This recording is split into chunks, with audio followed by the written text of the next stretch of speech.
Welcome to the Knakal News Network. Knakal News Network is brought to you by Massey Knakal Realty Services, New York's #1 building sales firm.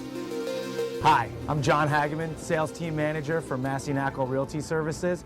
Welcome to the Knakal News Network. Today I'm here with Bob Knakal, Chairman of Massey Knakal. We're here to talk about something unique to New York, rent regulation. So Bob, what is rent regulation? The rent regulation system in New York is a system that essentially provides protections for tenants. They're allowed to stay in their apartments in perpetuity.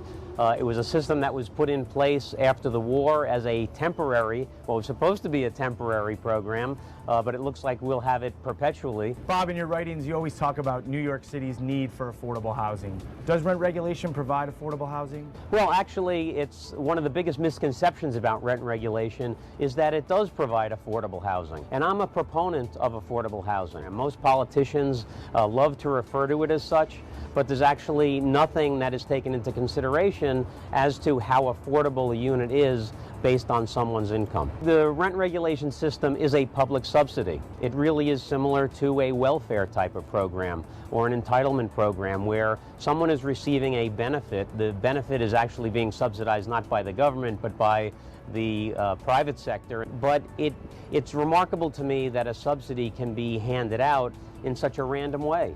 If you look at the food stamp program, for instance, if the government decided to randomly hand out food stamps without looking into someone's background, a lot of people would say that doesn't make too much sense, but yet our housing subsidies are handed out in the same exact way. Bob, what's the impact of this program on New York City's housing stock? Rent regulation is nothing more than a form of price control, and as economics teaches us, price controls create distortions in the market. So actually what this rent regulation program has done is it's created a tremendous misallocation of our housing stock in New York.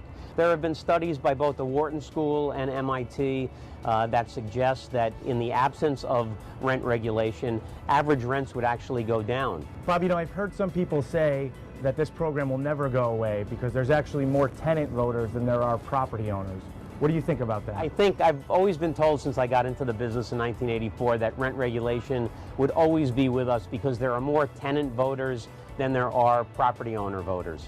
And in some ways that's true, but in some ways that's not true. Yes, there is a very vocal rent-regulated tenant base that votes, but the fact is it's not a question of the number of regulated tenants versus the number of property owners. It's a question of the number of regulated tenants versus non-regulated residents in New York. And when I talk about non-regulated residents, I'm talking about both homeowners and free market tenants. Homeowners are paying higher real estate taxes because rent-regulated buildings aren't paying their fair share of real estate taxes. And with respect to free market tenants, rents in free market buildings are higher than they should be because of the supply constraint that exists. So free market tenants are actually paying higher rents than they should be because their rents are higher because of supply constraint. And they're also paying higher rents because real estate taxes are so high in those unregulated buildings to make up for the lack of fair taxes on the rent-regulated properties.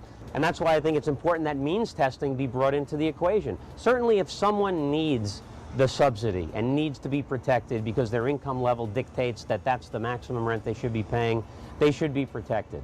But to the extent that they don't need the subsidy and they can afford to pay a higher rent, they shouldn't be protected.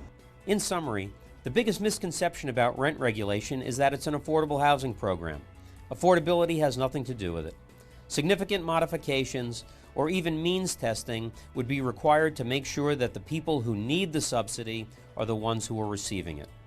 Until non-regulated residents of New York come to realize that they are subsidizing regulated tenants, it is very likely that this program will not go away.